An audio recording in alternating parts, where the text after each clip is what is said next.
Putting God first can be difficult. What can we learn from Israel, who refused to put God first? When Moses returned to Egypt to free the Israelites, it was clear that they were not ready.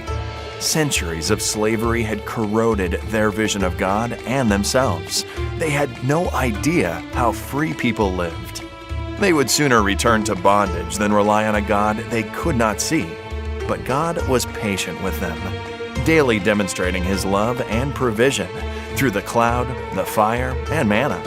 In their most decisive moment as a people, they were to be tested on their reason and their faith. When the 12 spies were sent as representatives of the tribes to survey the land, they did not return with conflicting reports. All spies agreed about the quality of the land. It was exactly as it has been described. But they diverged in their interpretation of the facts. Joshua and Caleb were rational.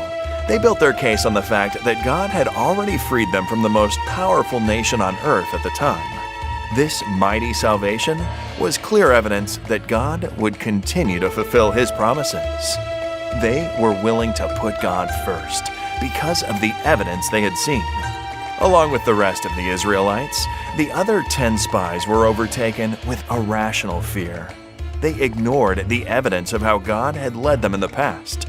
So God decided to keep that entire generation wandering in the desert until their death. Only their children would inherit Canaan. Sometimes we are like those 10 spies. We have already seen firsthand how God is faithful when we take our tithe and promise seriously. Sometimes, however, we are still tempted to ignore the facts and give in to fear. Israel refused to put God first. The consequences were terrible for them and the world around them. God's love compels us to put His kingdom first, while Israel's example is a warning for us today.